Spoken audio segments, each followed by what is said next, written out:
Welcome to, on the other hand, and welcome to another episode of Divisive Definitions, a series where we take a look at political terms that are vague or deceptive and decide what part is valid and what part is baggage.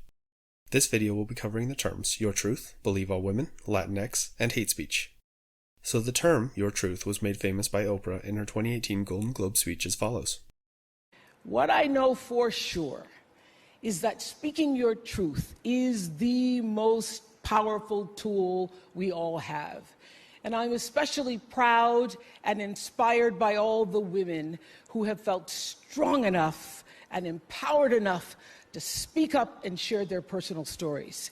Each of us in this room are celebrated because of the stories that we tell. And this year, we became the story.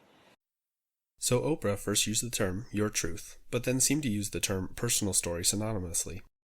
Here's my bias. I think words have meanings for a reason. They can evolve, but if definitions shift too quickly by different groups of people, we end up with people speaking the same language but unable to communicate. So truth is the body of real things, events, and facts.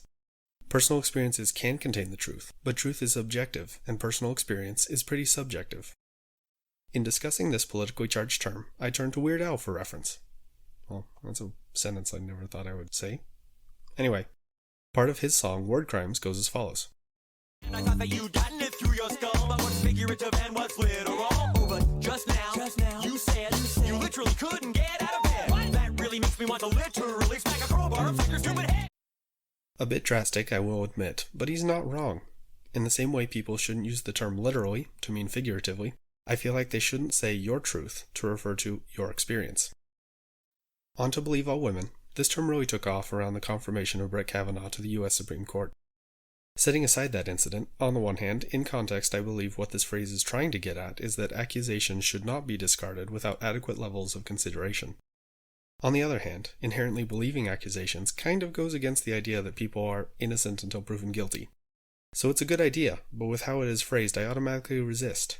Because women are people, and I don't inherently believe people. For me, trust and belief need to be earned, and making an accusation does not inherently grant you more trust. So I'm down to do my best to give accusers the benefit of the doubt, but not at the expense of the presumption of innocence. Latinx, this word makes me cringe as much as my wife cringes when I say the word hablo. On the one hand, I realize this term is used to be more sensitive to the gendered language structure of Spanish. On the other hand, the lack of understanding of both language and culture that this exudes, for me, feels akin to what Adam from Mythbusters said. I reject your reality and substitute my own. It's okay to try to change things in a language or culture, but the only people I've heard use this term seem to be as connected to Hispanic culture as I am, which isn't much for the record. To the last term, hate speech. Now, this term is about as apparent and obvious as it gets, and I'm okay with people using it colloquially. I just despise when people say things like, hate speech is not allowed. Now, is it because I like to hate or want to degrade others? No. It's because this is a ridiculously vague and thereby subjective term and is impossible to enforce.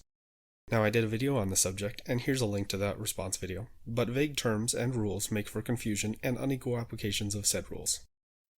That wraps up this episode. As always, thanks. Hope you enjoyed.